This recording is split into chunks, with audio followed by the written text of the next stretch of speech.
It's day 1 in Texas and I'm having a really hard time.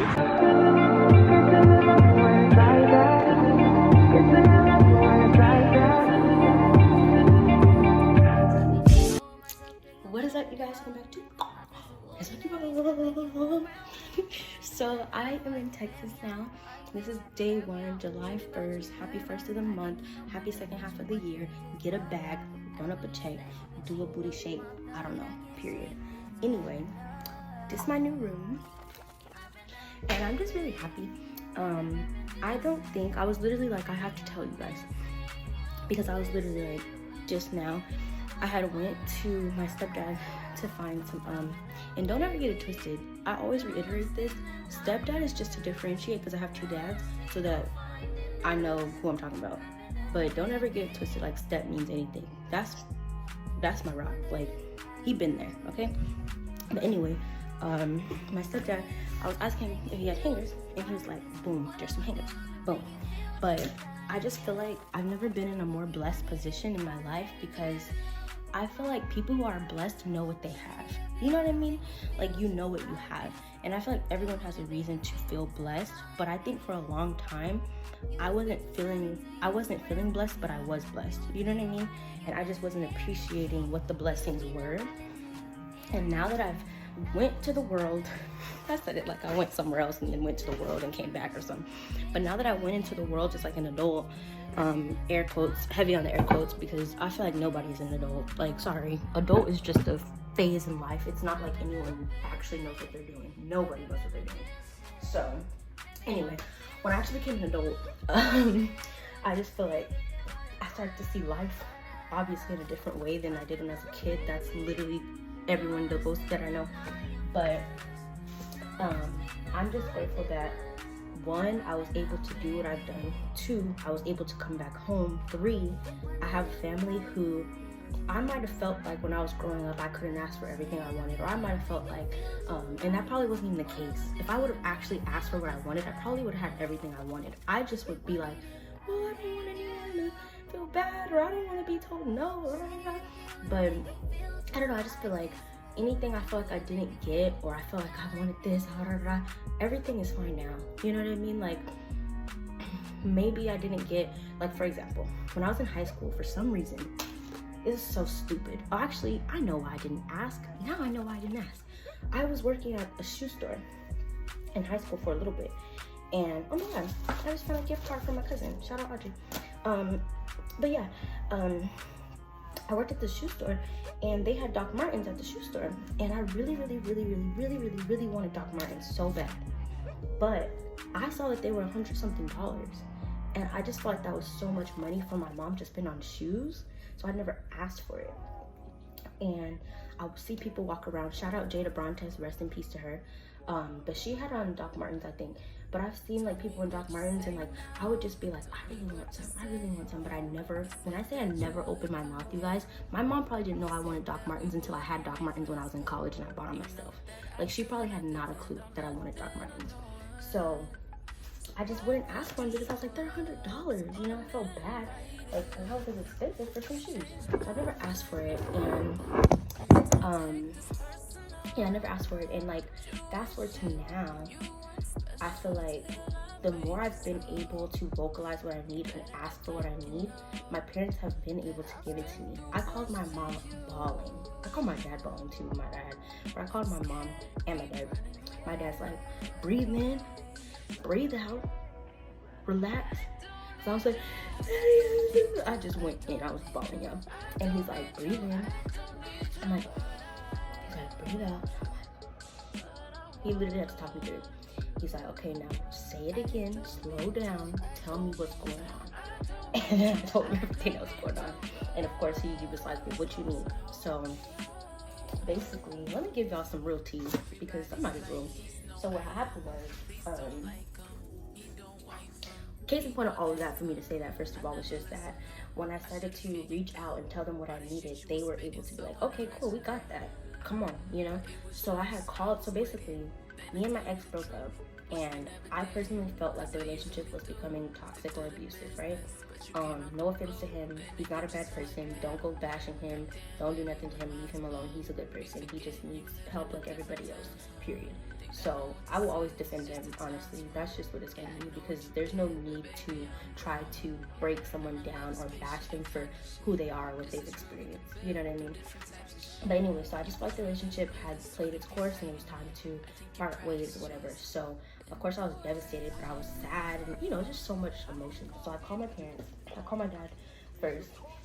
And I was talking to my dad or whatever, and he was just telling me, like, you know, his insights and whatever.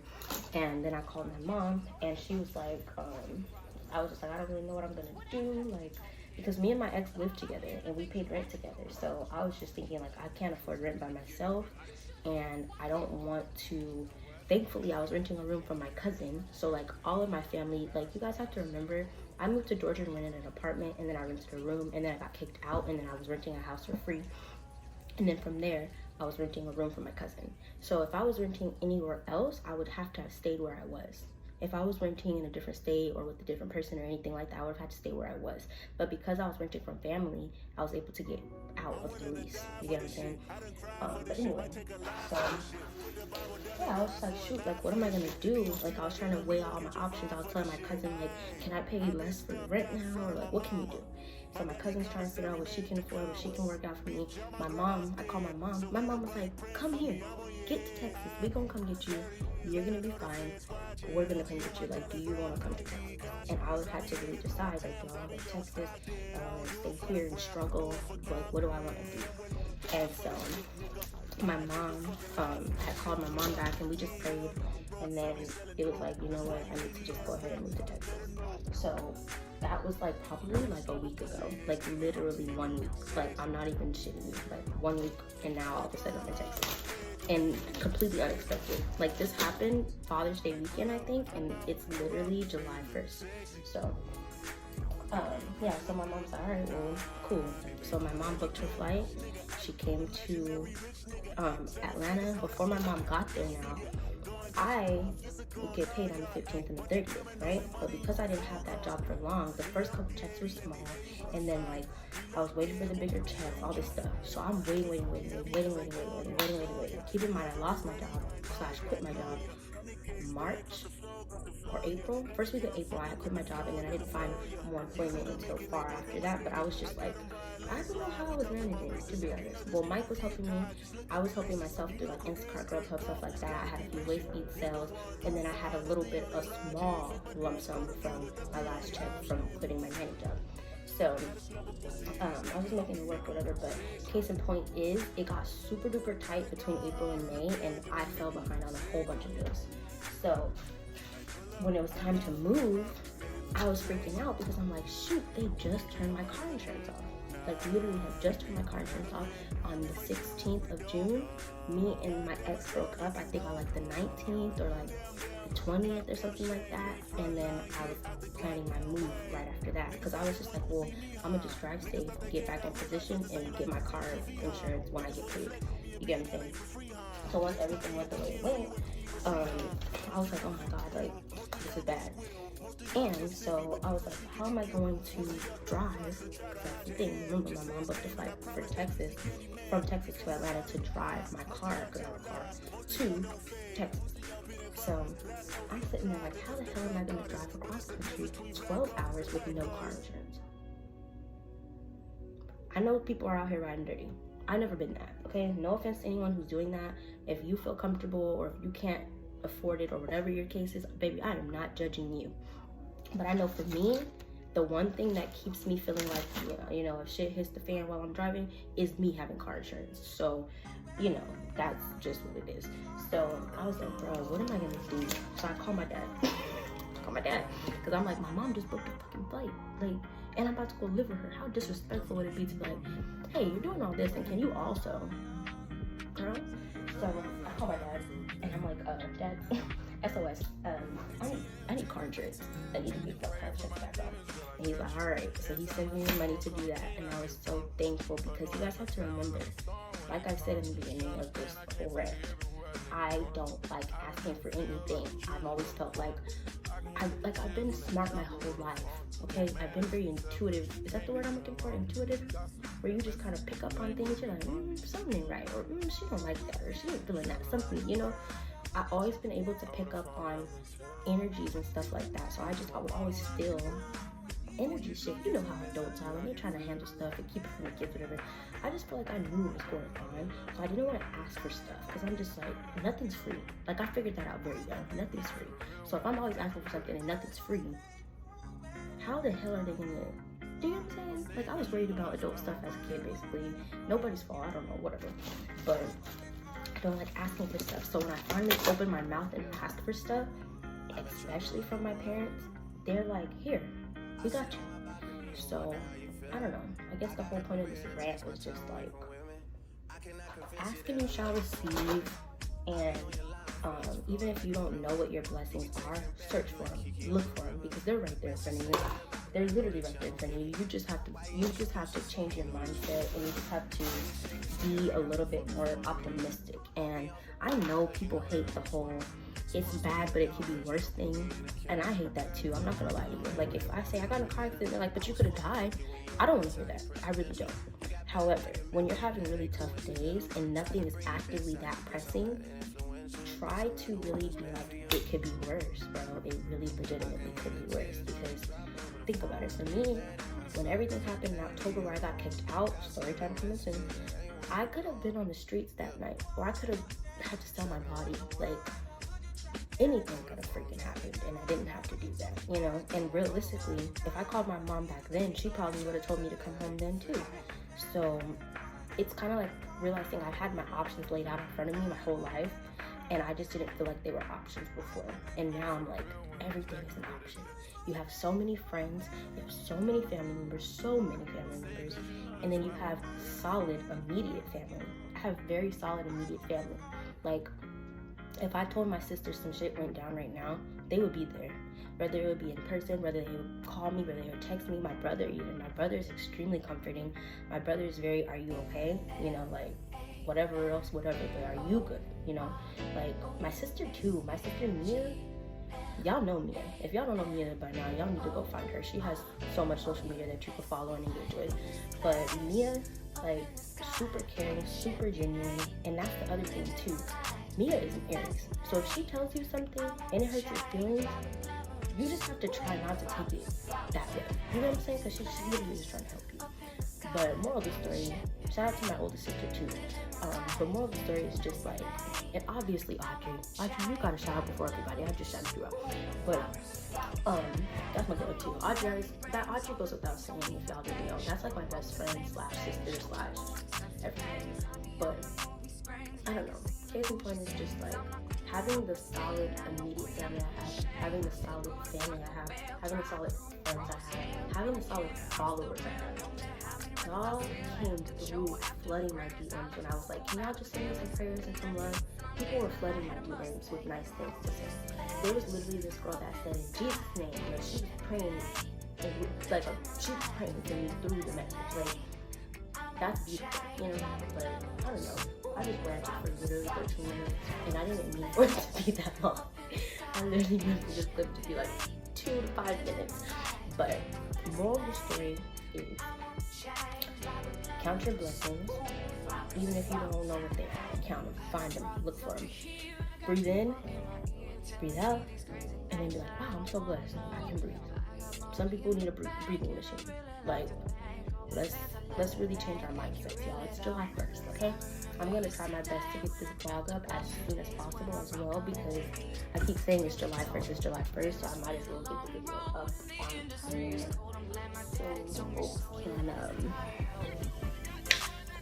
you know, bring in the first of the month the right way. Anyway, I gotta get ready for a business call soon. I got 8 minutes to be on a business call, which I hope it goes well, because I've been wanting to do this business for a while. But what happened was, oh my god, and there's another story. What happened was, I had joined, basically, to make a long story short, I had joined this thing where it's like a team type of thing, right? You join the team, you sell the products. I joined the team, but I joined the wrong team because the girl was anti-black, but she was black. How you anti-black and you're black? I really couldn't tell you, but she was. So I had to to, you know, drop out the team or whatever. So now I'm seeing about rejoining with a different team member. It's completely isolated from the girl. So I'm hoping that this goes well, and you know, I've been praying. So the fact that this happened around the time that it did, I feel like it's a sign. I feel like everything is a sign, but I really do feel like it's a sign. So business meeting coming soon. I'll be back later. Period. This might be its own video, and then I'll do a vlog after, because this is a long clip. What is up, you guys? Welcome back to Riah Road. So I am this is July 1st. It's day 1 in Texas, and I'm having a really hard time. I'm not gonna lie to you guys. I think that I'm really experiencing culture shock, to be honest with you. I feel so alone out here already. I have my whole family, and like, not in that way, but like, I'm looking around and no one looks like me again, and I really don't like it. Like, I really don't like it, because in Atlanta I got so accustomed to finally not being the minority, and now that I'm back to that, or I don't even really know if it's just, you know, the coffee shop I chose or the little area I chose today, I really don't know if it's like that, but I've seen one person, and it's the worker. I've seen one person that looks like me, and I feel like people who have never been the minority or don't really grasp what it's like, I feel like they're probably gonna be like, this girl is so dramatic, but I'm really like having a hard time, because you just hear, you know, conversations up in the distance and all these people being together, and you know, they're wearing their cultural stuff, and I think that's beautiful. But when you look around and you don't relate to anything, it can just feel so terrible. Like, it can just feel really terrible, you know. I don't know if y'all hear what I'm saying. I really don't know if you hear what I'm saying, and I know it's only day 1. Literally, I left the house at 7 and it's 9. I've been out for 2 hours. Like, I didn't give it a full chance yet, you know. But I'm just saying, like, I have to really work double time to find my path out here. I feel like, or I just probably just need to let my path find me. But like, I just feel like, you know, I was just looking forward to meeting some new girls and having some girlfriends, and you know, going to the places. Like, look at how cute my little drink is. Look at how cute. Like, this would have been so cute for a little girl date. Like, I wish I could call my homegirl Jasmine and be like, girl, meet me. Like, you know what I mean? But I can't do that. So, and I'm just really thankful I have my mom, you know. I'm really thankful that I have her, because I can hang out with my mom for sure. Like, I would definitely bring her here, because these drinks are really cute.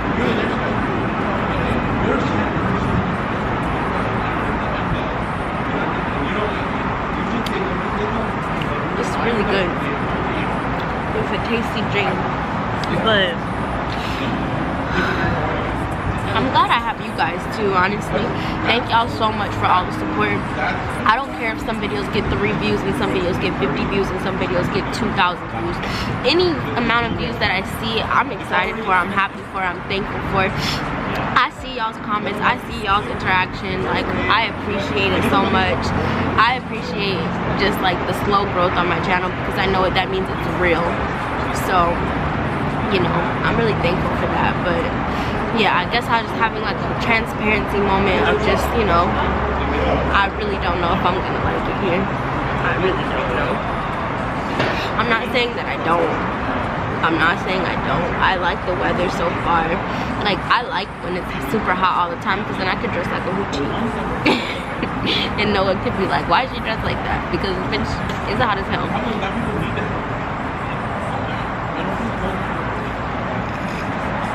I just hope I find my way in the way that I picture it, at least a little bit, you know. But I have been in this like zone of really just trying to focus on praying to God for what I should be doing. And like, I see this cute dog, so I'm hella distracted. But yeah, I feel like, you know, maybe I just really need to put honest effort into like, all right, God, you let me get by myself, you know. Like, I have my family, of course, but like I said, I feel like on some level alone. So it's like, okay, I know God wouldn't put me by myself for no reason. I know he wouldn't let me get to this point for no reason. You get what I'm saying? Like, I know he wouldn't let me, like, he wouldn't have made the move to Houston so simple if I wasn't supposed to be here. And like, even with Atlanta, my move was simple. My move was simple to move to Atlanta too. Like, so I know I was supposed to be there. I know right now, looking back, I'm like, damn, like, you know, so much has happened. But like, I was supposed to be there, and that's why I was there, and that's probably why I'm here now, because I'm supposed to be here. I just have to not let the emotional parts and those feelings, you know, the feelings and the, like I said, the emotions, I can't let that cloud the bigger picture of success, of isolation will be good for me, you know what I mean? Or alone time particularly. I guess I shouldn't call it isolation, because that makes it just sound even more like alone, you know? But I don't know. And then also just dealing with the attachment that I had to my ex. Like, I don't even really, like, I love my ex to pieces, and I'm not gonna lie, I don't regret the relationship we had, but I regret that we didn't. I don't know if that makes sense, but what I mean is, like, I just really wish that when we met, after I met him through my interview and after we started collaborating and doing all this stuff together, I wish we kept it at that, because then